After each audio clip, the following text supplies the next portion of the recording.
कि हकीकत यह है कि जितने भी अयोध्या के मंदिर रहे हैं वो ज़्यादातर जो मुस्लिम नवाब थे उन्होंने जो ज़मीनें दी थी उन पर बने हुए हैं, उनकी दी हुई ज़मीनों पर बने हुए हैं।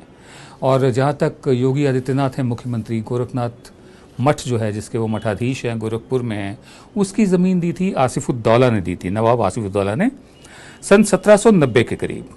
वो गोरखपुर गए थे और रोशन अली नाम के एक पीर से मिलना चाहते थे जो शिया थे। तो रोशन अली साहब ने आसिफुद्दौला से कहा कि गोरखनाथ मठ के लिए आप ज़मीन दीजिए, तब वो ज़मीन दी गई।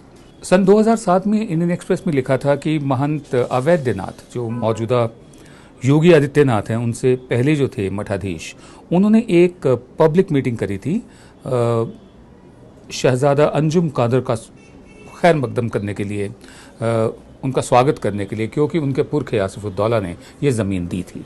और दिग्विजयनाथ जो महंत अवैधनाथ से भी पहले मठाधीश थे, उन्होंने हिंदू महासभा के स्वामी करपत्री से एक बातचीत में कहा था कि गोरखनाथ मठ की ज़मीन मुसलमान नवाब ने दी थी। और उससे पहले दिग्विजयनाथ कह चुके थे ताजमहल को लेकर के भारतीय संस्कृति का हिस्सा है। बहरहाल जो कुछ उन्होंने बयान दिया है उसके मुताबिक तो फिर सिर्फ ताजमहल पर क्यों रुके, लाल किला क्यों नहीं? लाल किला पे तो शाहजहां ने बनवाया था। और फिर हम सिर्फ मुग़लों पर ही क्यों रुके, उससे पहले हम लोधीज़ पे क्यों ना जाएं? और फिर मुग़लों के बाद जो अंग्रेज़ों ने बनवाया, जो हमारे इतिहास का सबसे एक काला अध्याय कहा जा सकता है कि वो तो लूटने ही आए थे, सिर्फ हमें लूट कर चले गए थे।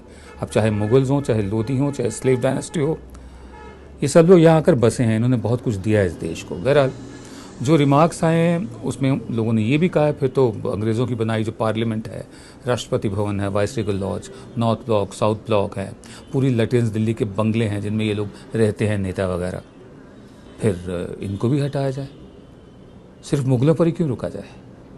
ये हमारी हेरिटेज है, हमारी विरासत है। मुझे क्या एतराज़ हो सकता है अगर इतिहास में मुझे पढ़ाया जाए कि 200 साल अंग्रेज़ों ने भी हम पर राज किया था? इतिहास है ये तो। आप माइथोलॉजी को, पौराणिक कथाओं को इतिहास मानते हैं, आप भगवान राम, भगवान कृष्ण को इतिहास मानते हैं, जबकि वो पौराणिक कथाएं हैं। मैं मानता हूँ महाराणा प्रताप इतिहास है, शिवाजी इतिहास है, लेकिन इतिहास का नाम लेकर नफरत फैलाना, भारतीयों में आपस में फूट पैदा करना, जो अंग्रेज़ का काम था, फूट डालो राज करो, हिंदू मुस्लिम के नाम पर पूरा माहौल ख़राब करना, हमारी निगाह में गद्दारी है, इस देश से देशद्रोह है। बहरहाल इस वक्त और कुछ